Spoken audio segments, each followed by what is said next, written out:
Firstly, I think when we've got to think about the three pillars of sustainability because they're not mutually exclusive, and that's people, planet, and profit, or to put it another way, environmental, social, and economic.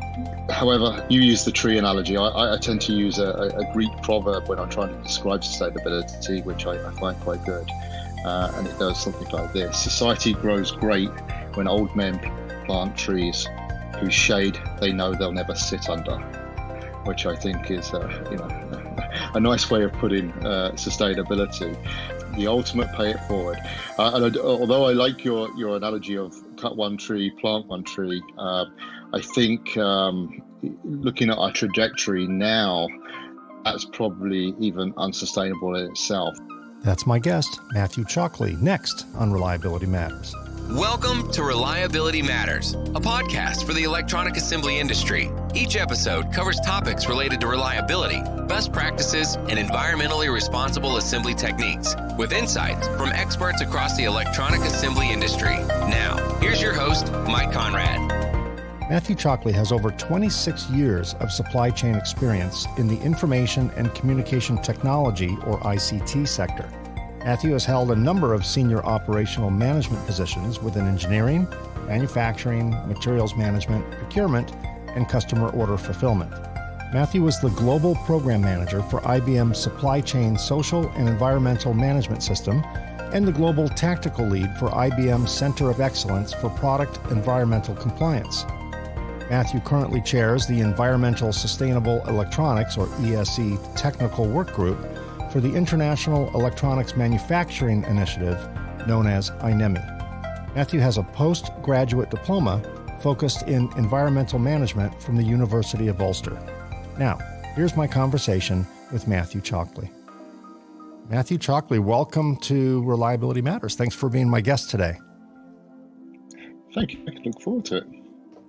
You are at your home office in Ireland, is that correct? Yes, despite the accent, which I'm originally from Hertfordshire, which is about 30 miles north of London. I'm in my home office just west of Dublin. I've been in Ireland for 23 years now, so I have dual citizenship, so I can switch between one or the other. But yes, this is my home office in Ireland. Okay, very good. So I'm going to ask make a very simple, maybe even naive statement. When I think of sustainability, I think of just a very basic concept of cut one tree, plant another. So tell me from your perspective, what is sustainable manufacturing? What is that all about in the real world? Sure.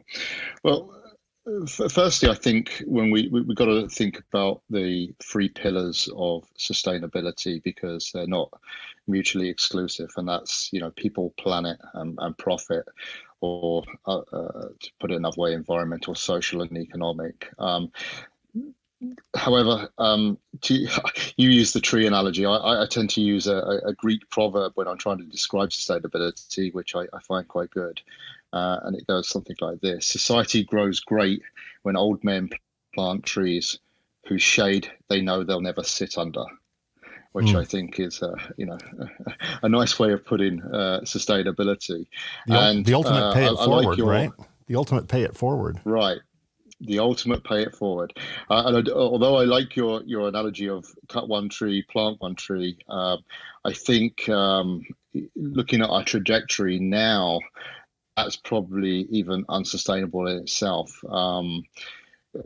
And it's, if we increasingly look at the average global earth and sea temperatures, which was trying to keep globally for the UN target under 1.5 degrees above pre-industrial levels, I think we're sitting around 1.1, 1.2 degrees today.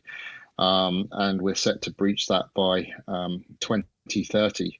And now they're even talking about 2 degrees, which could be a couple of decades later, and that has a profound effect on our planet once we get to 2 degrees. So it may be more than one tree we need to plant if we cut one down, so to speak. Make up for those who didn't do that, right? Absolutely. And we also need to consider population growth when we look at sustainability. I mean, I'm 51 years old, and when I was born, there was only about 3.1 billion people on the planet. It's now, I think at the last count, around 7.3 billion. And we could edge to 10 billion in the next couple of decades, and all of those folks on the planet are consumers of resources, whether that's energy, fresh water, food, or even products. So, it's the one tree, cut one tree, plant one tree is going to be a challenge. We really need to take a step back and see, how can we maintain our existence. So that's from a sustainability perspective. When it comes to manufacturing, I think we need to look at that in the context of cost and societal and environmental issues as we create our products. I mean, we obviously business is there to make money unless non-profit, but we got to do that in a way that minimizes the negative environmental impacts and social impacts as well, whilst taking into consideration the community we're working and our employees as well. So, I think there's a lot we can do within a manufacturing to contribute to that sustainability objective. Yeah, absolutely. And as manufacturers consider sustainable manufacturing, should they be aware that there may be added costs or there are savings, or is there a combination of both? Is it a net neutral, or is there any gain at all? So I guess my long-winded question is, what are the added costs when someone contemplates sustainable manufacturing, and or what are the savings, tangible and non-tangible? Right, and I guess the answer is it depends. It depends on how far you really want to go. If you're in an organization that hasn't looked at sustainability at all, I know most organizations have in one form or another, and you start focusing on the little things, there's a lot of low-hanging fruit there that doesn't require, for example, a high capital expenditure. Just by the very fact that you focus on it, you can make a contribution. The tangible versus non-tangible savings will depend on how much you're going to invest, but it really does need a top-down, bottom-up approach. I think top management executive need to believe in it and support it and take ownership, but you also need employee engagement. I've seen throughout my career, and at one point I managed a global green team where we had volunteers within the organization from engineering, manufacturing, logistics, inventory management, that we put a program in place that for them to identify opportunities to contribute to our sustainability objectives. And that could be writing some code on a testing system that powers down whatever you're testing to an idle situation for a period of time. That's saving energy. It could be looking at opportunities to use sustainable packaging, or as you get incoming parts, is there opportunity to work with the supplier to ship those parts in with a 10 per as opposed to 5 per, as long as you're not damaging those parts. So having the employees help you can establish some sustainability objectives and goals. So the added costs, I mean, obviously if you're looking at investing in significant infrastructure, whether your heating, ventilation and air conditioning unit may be old and inefficient, and that's going to require quite a lot of investment. But if your ROI could pay for it within 2 or 3 years, depending on how much you want to put up. And then you can actually use that to promote your sustainability goals and how you've achieved against those goals. And that's where you get into the non-tangible benefits. You're our clients, our investors. Investors are looking to decarbonize their portfolios. So you could, if you sing from the top of the hill about your sustainability objectives, as long as you're not greenwashing and they're true, then that can attract clients and investors. You've obviously got to meet your regulatory and legal obligations, and there's various ways of doing that. And then if you look at the millennials and Generation Z, these are the guys and girls that want to work for sustainable companies. So you attract the top talent, and then you can increase your brand value as well, which opens up new business opportunities and into new markets. So it depends on how far you want to go, but I think having that top management buy-in and then employee engagement will help you in that plan phase. And then I would say that to have some sort of framework in place or management system is important too, because that will guide you. I'm more familiar with the ISO 14001 environmental management system, and that's what we followed. But there are others out there that you can use. But having that plan, do, check, act model of continual improvement will help you identify what your environmental aspects are, those which are significant, those which you can influence, and those which you control. And that's the very first stage. It may be water conservation, it could be energy conservation, it could be packaging, it could be meeting legal compliance. There's many aspects you may choose to identify, and that really starts you on your journey, because once you've identified them, you can start measuring, and then you can start improving, and then you can start communicating. Yeah, excellent.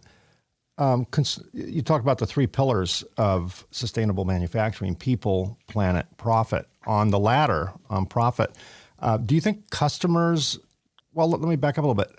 I fly, well, back in the day when there were airplanes in the sky, I do a lot of travel.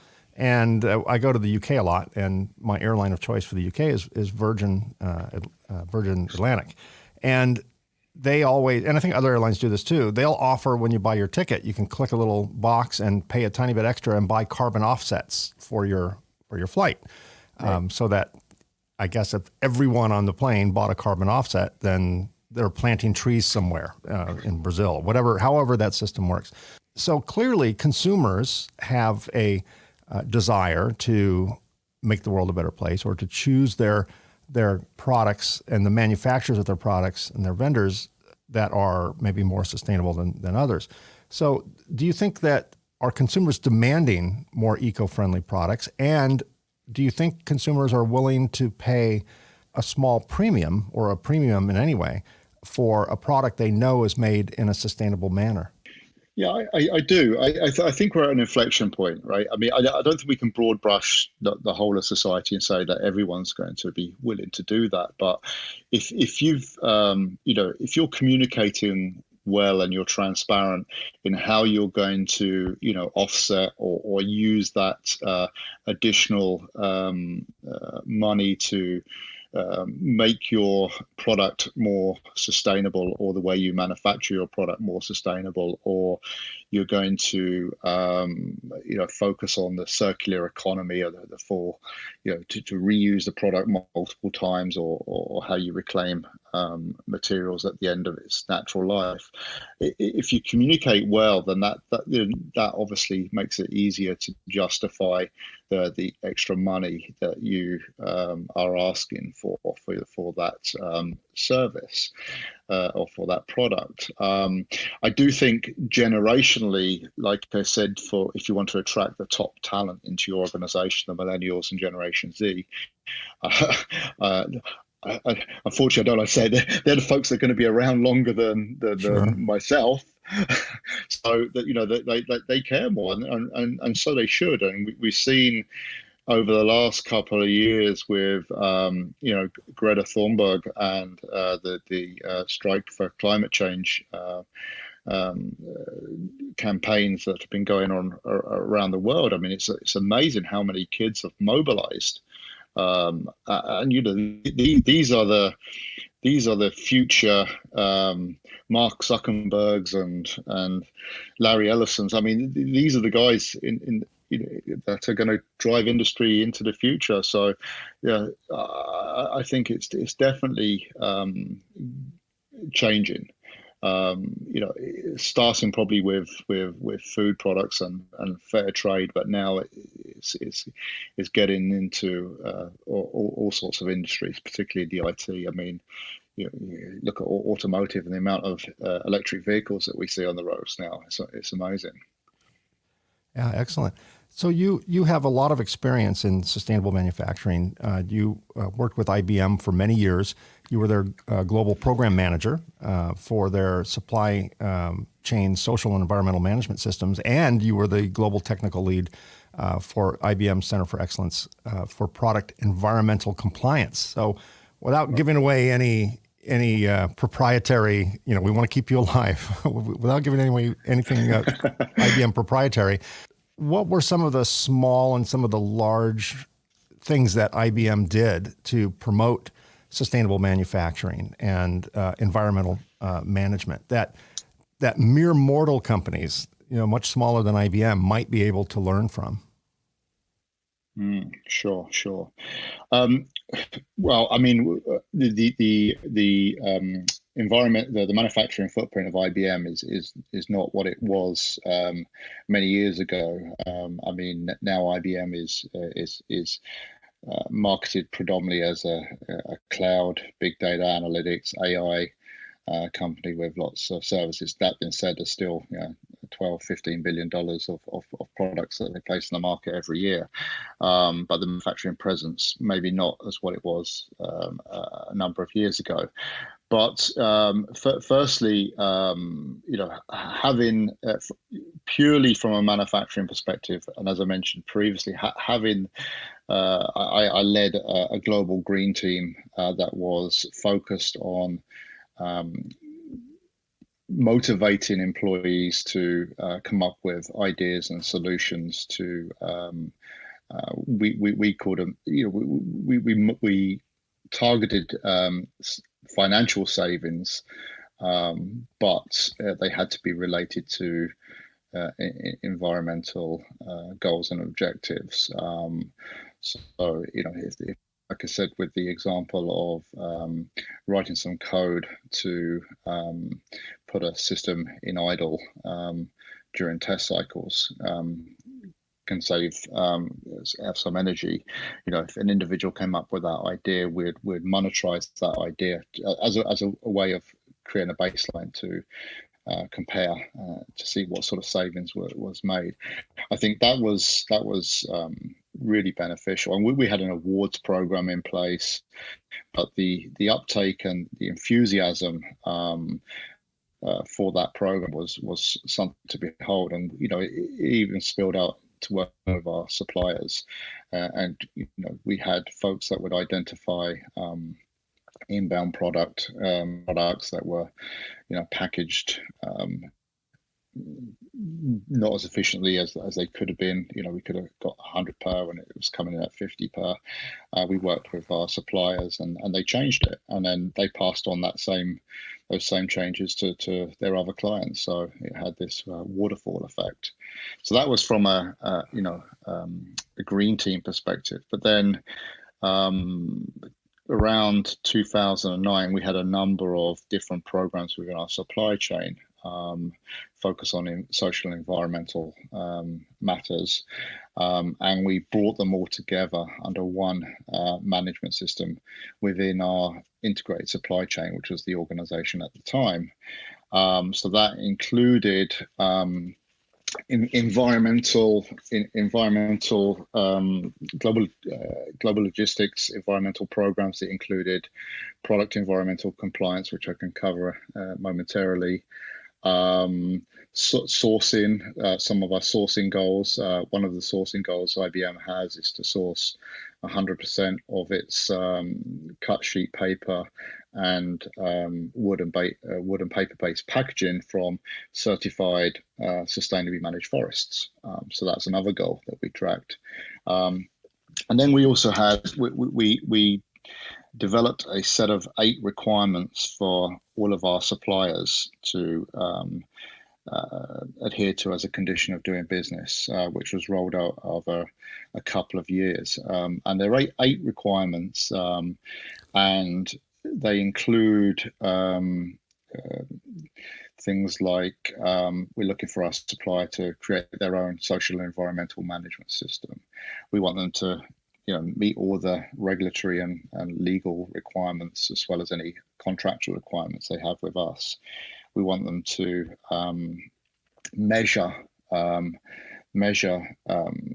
their environmental aspects at a minimum: energy conservation, scope 1, scope 2 greenhouse emissions, and waste, and then set goals to reduce those impacts.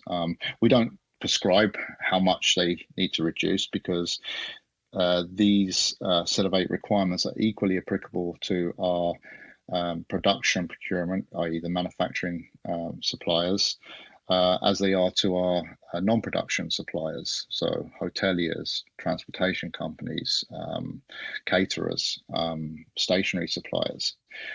We also look for transparency. So, if we want the supplier to be publicize their goals, their measurements, their achievements, which is a good thing, because then that can also help them attract additional investment and clients. And then pass these same set of requirements onto their suppliers that provide anything that was material to the products and services provided to IBM. So this is a program it's been in place since for 10 years now, successfully, and we have a management system around that. But it really uses the significant spend that IBM has to influence the supply chain in a positive way.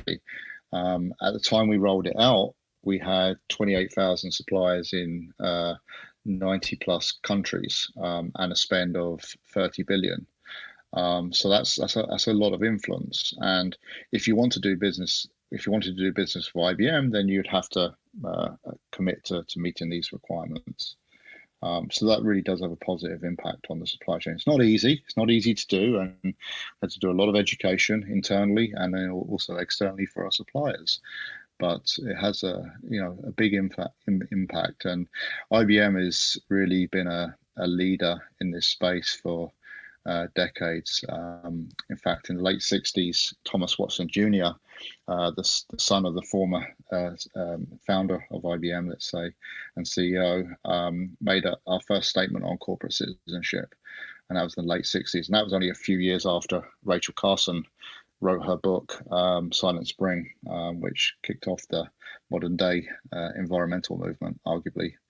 So, we've been at this for, half a century. Yeah, it sounds like it. A leader, really, in that right. field. So you talked about kind of the downflow, making sure your vendors, your suppliers are doing things that would fall into the realm of sustainable manufacturing.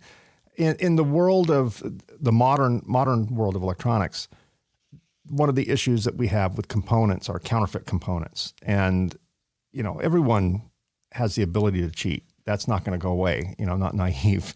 But when it comes to certifying your suppliers as being sustainable manufacturers, is that an issue? Has that become the new counterfeit component? Are there suppliers out there, or have you had experience with suppliers out there, without naming them, that kind of fake the sustainable manufacturing side in order to gain favor with an IBM or a company they really want to do business with under the guise of sustainable manufacturing?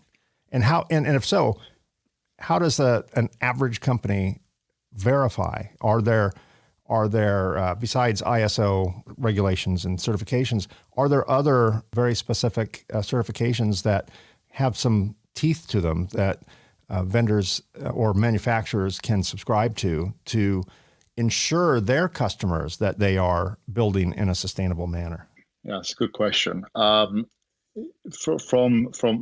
our perspective, there's the requirements or objective or goals that I described previously, but also they're built into the contract or terms of our suppliers. And then, like I mentioned, we have a management system to audit the data for a subsection of those suppliers. So we'll do sampling and we'll do regular review. But notwithstanding that, there's also, if a supplier is onboarding with the organization for the first time, there's a very robust review that covering all aspects, for financial liquidity and, have they got any, have they had any legal issues, plus the sustainable aspects that we require of them. And I think we need to separate the service suppliers versus the IT type suppliers or the components. When it comes to let's say component or sub-assembly suppliers, then we go a lot deeper, because we have to ensure that when the part number, once we've got the supplier on board, then we get down to the part number level, and those parts have to be qualified to ensure that they meet not only the product safety, electromagnetic compatibility, where applicable, homologation or telecommunication requirements, but also the environmental requirements as prescribed by the laws and regulations that we, the company, place our products on, in which markets we place our products on. And if you're in the EU, that's very challenging, because the products will have to meet REACH and RoHS requirements, or ROS requirements. They have to meet battery requirements, extended producer responsibility requirements. They have to meet energy and power, and more recently, what we're seeing is eco design and circular economy requirements. So the qualification of those parts, we do look for a lot more data to ensure that they are compliant, because if they're going into our product, it's our product that we're placing on the market in those jurisdictions, so we hold the liability if those parts have been misrepresented. And if you look at RoHS, I mean, it started off in circa 2004 with 4 substances, and now we're up to 10 substances. And then you have the exemptions that expire every 1 to 2 years. So we have to make sure that we clean our supply chain and replace those components or parts with compliant products to ensure that we can continue to place those products on the market. So there's a whole field of qualification and obtaining declarations from the supplier. Obviously, we don't take the components and destroy them and extract the chemicals. The EU, for example, is based on self-declaration. So, we have to trust the integrity of the supplier with all the checks we've done previously, and then the validation through their own declarations will assure us that what they're providing to us is going to meet the requirements. It sounds like the EU is a little ahead of the world on sustainable manufacturing with all of these EU mandates that you just cited. Is that your take? Is the EU ahead of North America and other countries in terms of certifications and the requirements for environmental and sustainable manufacturing? My personal opinion would be yes, they are. There are some jurisdictions that advance in specific areas, but when you look at it holistically, the EU is ahead of, for example, if you look at REACH, which is the registration, evaluation, authorization, and restriction of chemicals, that has reporting requirements. for substances of very high concern, which are toxic, mutagenic, carcinogenic, nasty stuff that we want to eradicate out of our supply chain. We have to declare the quantities of those SVHCs in our products, like every other organization that places product on the market in the EU has to. And there's 215 substances to evaluate, and that list is growing every year. And as we speak, there's a new database that's been created, which will require, again, all organizations that place product on the market, whether it's a producer, manufacturer, or distributor, to declare those SVHCs or publicize those SVHCs to this database. But it's not even at a sub-assembly or an OEM level. It's right down to the article level, which is where a substance and a mixture comes together to form an object. So that's the current understanding, and there's some ongoing discussions. But this database will be, huge. And I get it. I get why they're doing it, right? So it's to have to know what's on the market. So that's far beyond what other jurisdictions have done. But you do see from time to time jurisdictions going beyond even the EU. There was a flame retardant used in acoustic phones that was acoustic foam. That was prohibited in Washington, D.C. So obviously that's where there's a lot of federal business. So we took the decision to remove it from our supply chain. That one substance, it took nearly a couple of years to do that. So that's just one substance. Canada at the moment are looking at prohibiting a couple of flame retardants. And they haven't put a lower threshold, which means that, and they're used in PCB laminates, they're used in cables and other components. So, but there isn't good alternatives, supply of good alternatives for the industry to replace those flame retardants at the moment. So my opinion, if they continue along this trajectory, which goes far beyond any other jurisdiction, it's going to bring down their whole electronics industry, right? Because I truly believe that nobody will be able to meet this requirement in a short period of time. Maybe over 4 or 5 years they can, but and that's not just IT product. That's white goods. That's aerospace. That's automotive. It's medical. So it's a very complex environment. When we look at RoHS, which EU was evolved in the EU, I would say it's best in class. We would like to think that jurisdictions would take RoHS and implement it verbatim, right? But we see small changes. We saw it in India, we've seen it in the United Arab Emirates, and that drives challenges, because then you've got to customize every RoHS program. This is on the assumption that you're a global supplier to meet the requirements for each jurisdiction. So sure.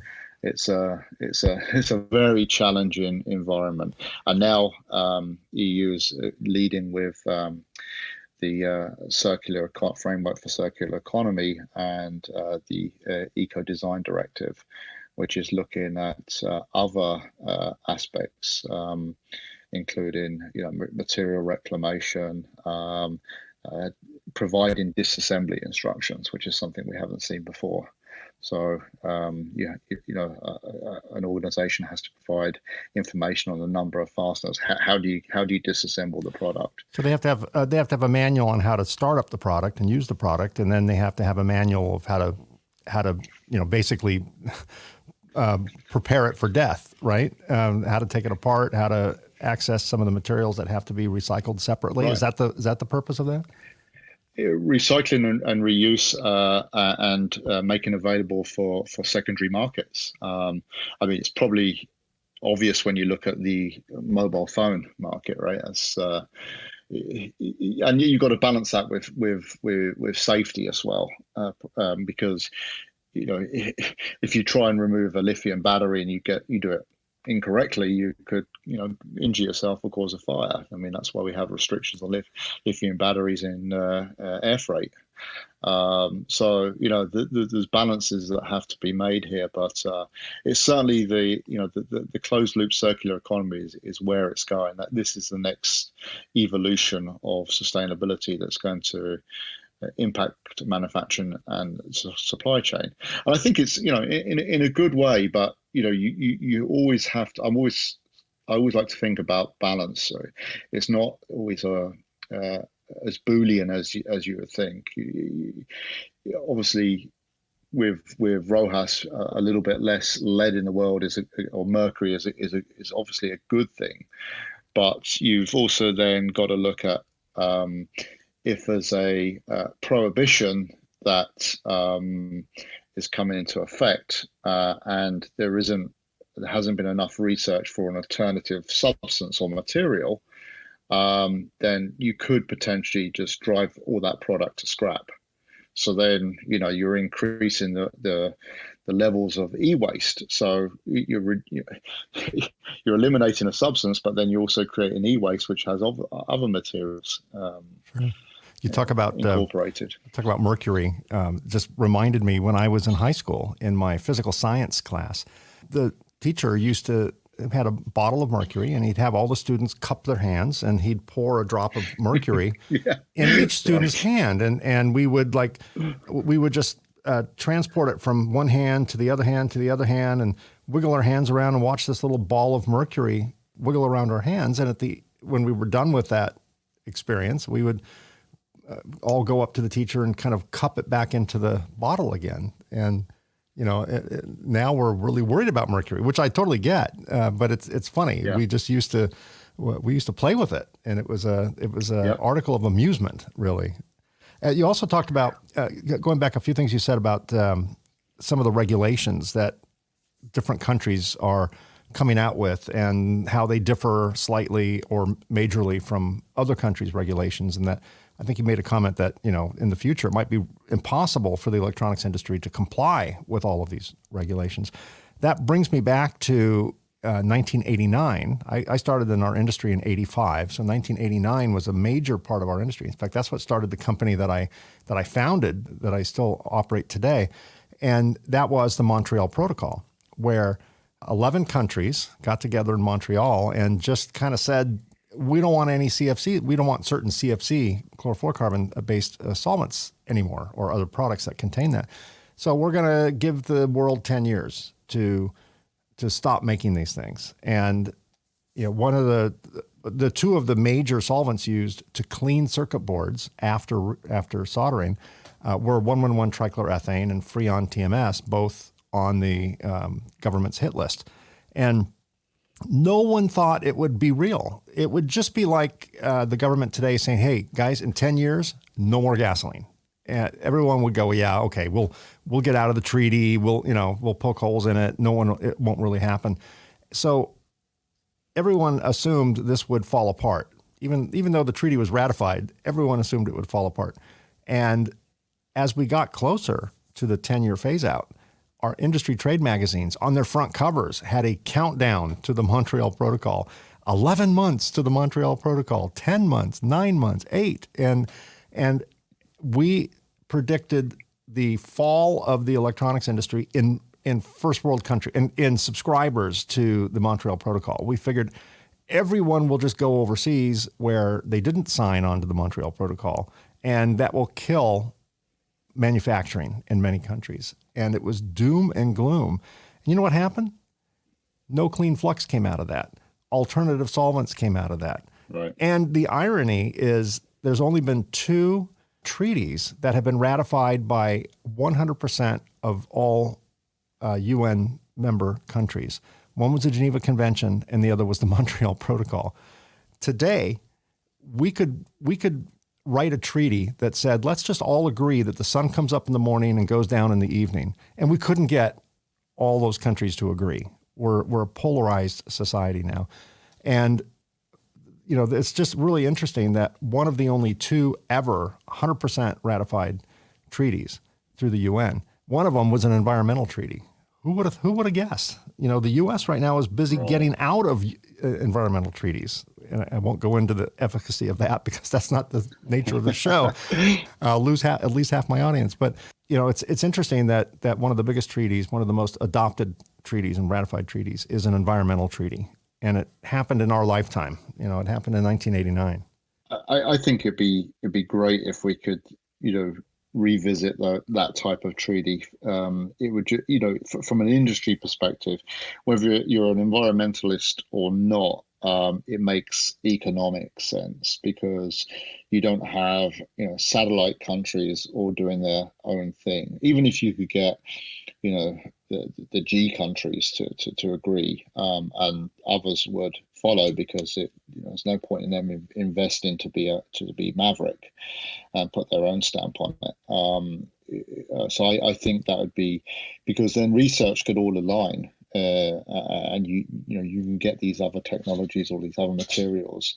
What the challenge is today is just it's so discombobulated, and you have countries and jurisdictions that want to be seen as a leader, so they put their own little spin on the what works, what's best in class, to customize it for their to say this is ours, this is what we're doing. But it puts an awful burden on industry, and I'm talking from a multinational blue chip perspective. If you're in the small to medium sized enterprise, it's even more challenging, and these organizations are just going to have they will just make risk-based decisions. I think what came out it's interesting you say the Montreal treaty, because in the late 80s, I worked for Motorola on the manufacturing line. I was a technician back in the day. I used to work on the surface mount machines and solder baths, and we used to clean our solder paste off our PCB boards in Freon ultrasonic tanks. And right. when one would drop through the grate, I used to lean over and pick it up, and you'd get a few head spins from that, and you didn't give it a second look because you didn't really understand. So at least now we've got rid of those chemicals, and you could say the same for lead and lead-free solders. I mean, sure. What has changed in just a really short space of time has been driven by organizations and countries working together. What makes it really difficult is when there's not the timeline is too tight and the technology hasn't been developed, or the materials haven't been developed, because again I come back to what you don't want to do is go and create tons and tons of e-waste, because you can't replace those products effectively. Sure. Yeah, it has to be a complete holistic approach, not just solve one problem, create another. I always thought there was what I called the 2 green, 2M theory of why people are attracted to sustainable manufacturing. The 2 greens would be either the environmental green, that they just really want to become a more environmentally responsible company, or the currency green. And, they're either chasing a green planet, or they see a value in the profit side, the money side.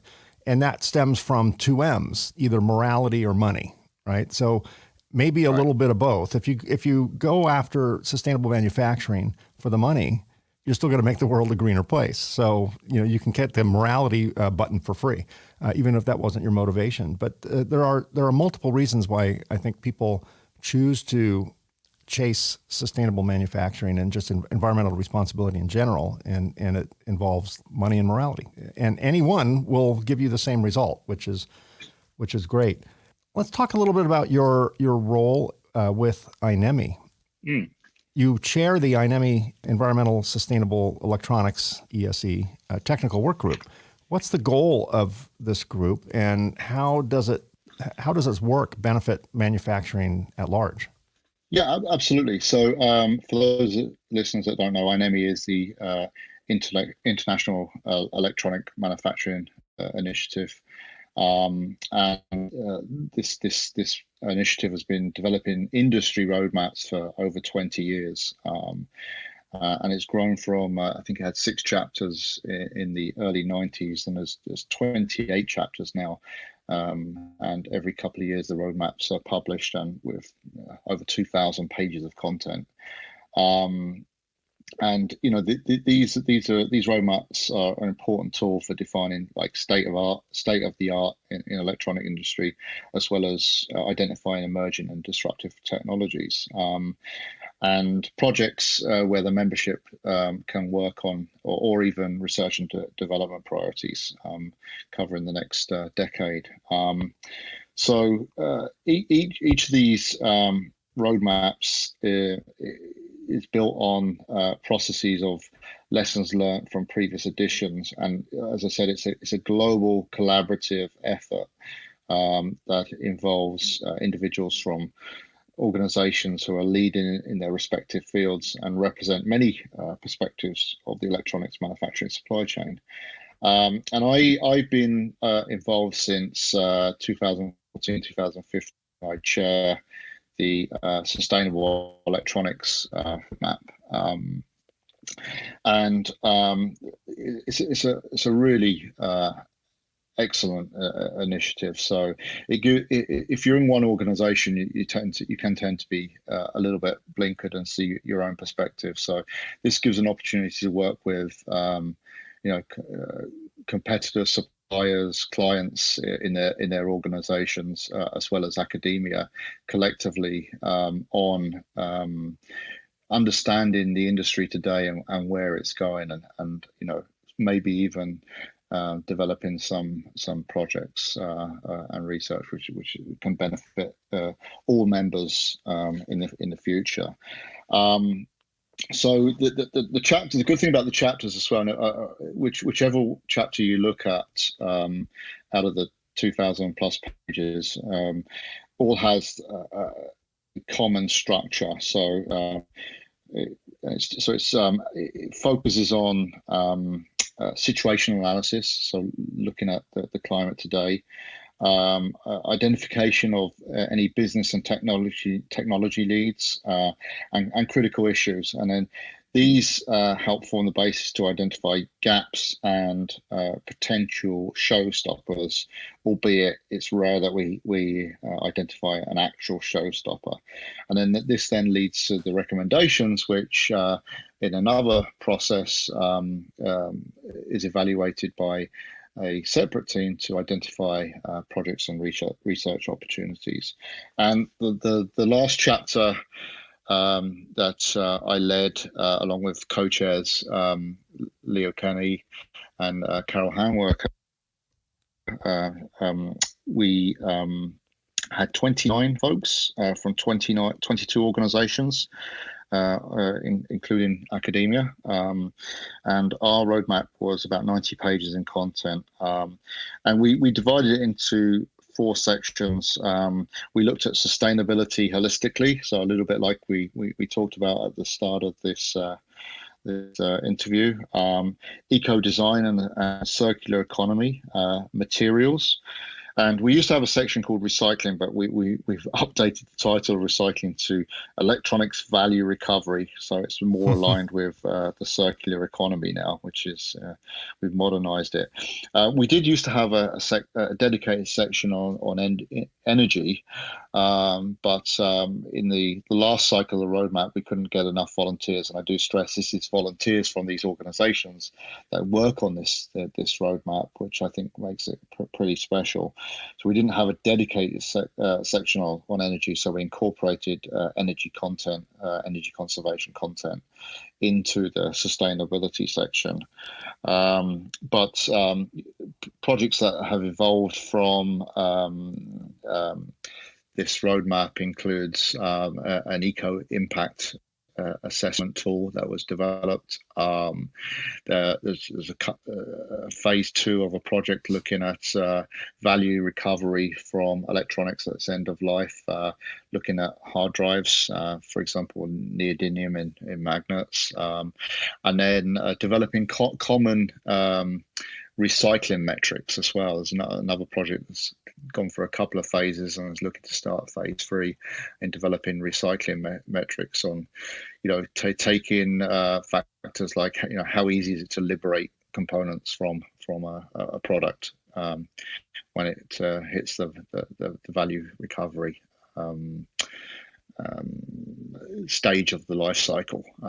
So really good process, and it's nice when it requires an investment in time, but it is nice to be able to work with like-minded colleagues in other organizations on common challenges that affect the industry. And so the sustainability roadmap is well subscribed, well downloaded, and it's one of the most popular ones out of the full portfolio of roadmaps within iNEMI. Excellent. Is iNEMI working closely with the automotive industry on any roadmaps or any other type of endeavor? I believe at a high level, iNEMI would work with any industry sector that has electronics, right? So it's and there are roadmaps dedicated to, for example, to IoT. I think there's medical and automotive in there. I was so busy on the sustainable, I didn't get an opportunity to look at the others. But on the sustainable front with automotive, I'm thinking, every year around the world, millions of cars are built, right? Which means in the circle of life, every year around the world, millions of cars are destroyed, are put to rest. And I can just think of the old days of, when your car hit the junk pile, it literally got towed in or sometimes driven in.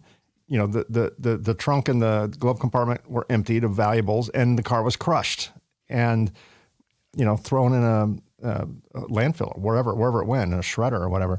Now, with millions of cars going out of service, well, maybe not today because millions of cars aren't quite as electronically equipped, if they're being destroyed today.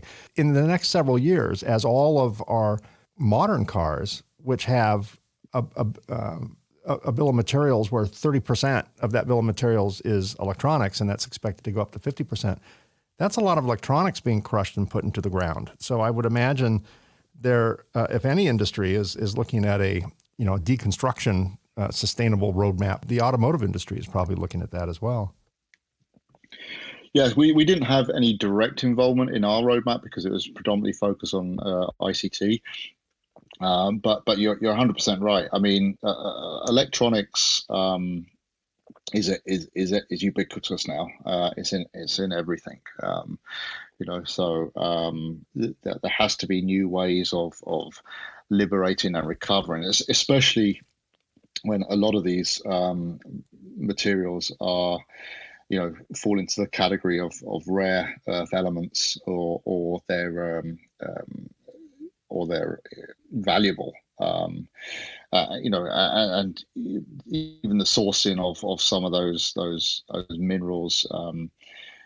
We've got programs in place to make sure that they're not sourced from conflict regions around the world, predominantly, as we are aware, is the Democratic Republic of Congo for tin, tungsten, tantalum, gold, and more recently cobalt. Right, so